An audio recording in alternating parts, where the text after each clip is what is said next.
किसानों का टिकरी बॉर्डर पर मेला लगा हुआ है।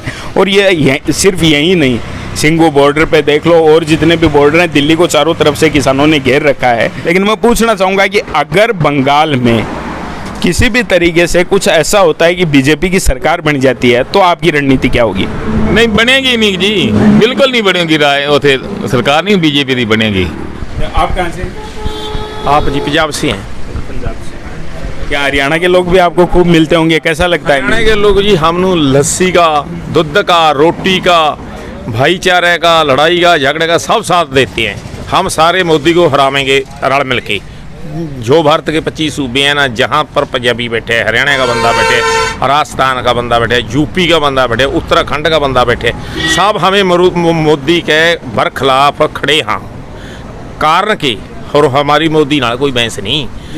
जो काले कानून तिन्ने लिया है मोदी, यह बिल्कुल बहुत गलत हैं। जो भारत की खेती की, इस देश की सारी की, बड़ा छोटा सब लोग आगे, इस देश का 40 लाख हजार करोड़ का बजट है।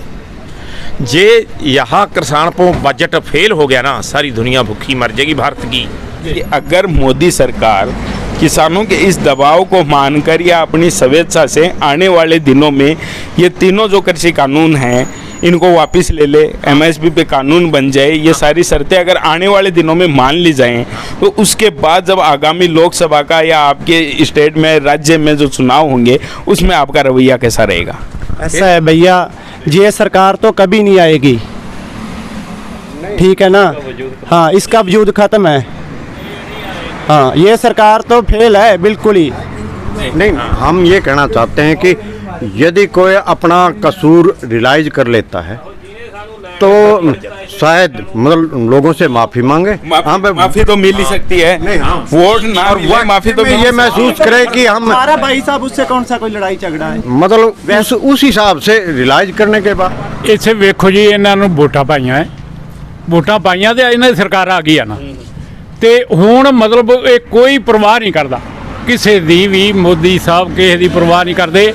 मतलब जदों भी ये कानून वापस लैणगे ना, कानून मतलब सानू जबरदस्ती मतलब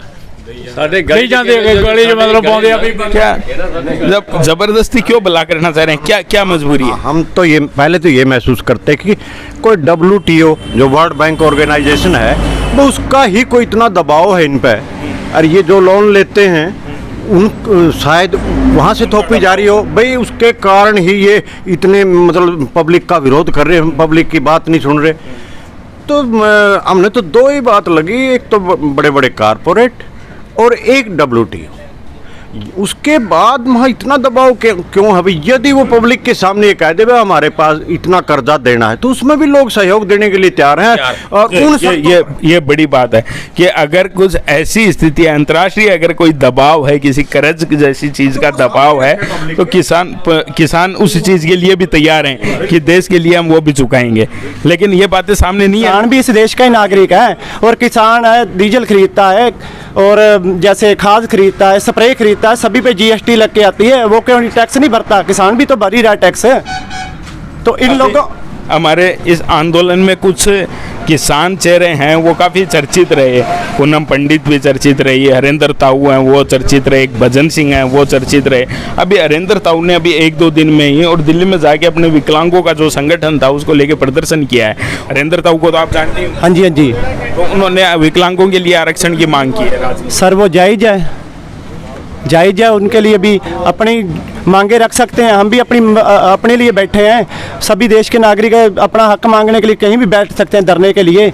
2 दिन बैंक कर्मचारी हैं वो हड़ताल पे रहे।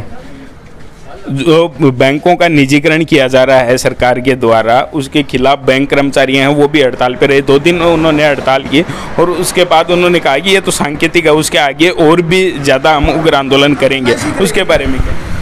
अब LIC ही हड़ताल पे है आगे आज से, मतलब बैंकों के बाद है। ये तो हर सारा इदारा बेच रहे हैं। तो रेल ये तो कह रहे बस काम ही नहीं सरकार का, तो रेल चलाना, एजुकेशन, हेल्थ बोले तो प्राइवेट जाओगी सारी, ये सारा होता है।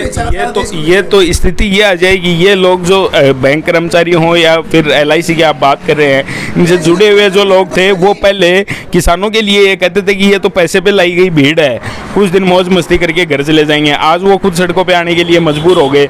अब इनके बाद किसका नंबर आने वाला है? इसके बाद कर्मचारियों का है आपके तो बस बिल्कुल कर्मचारी भी त्रस्त हैं। हाँ, बिल्कुल सभी डिपार्टमेंट का आस्ते आस्ते में 3-4 डिपार्टमेंट अगले में गाजे रखने हैं, बाकी तो रखने नहीं कोई है।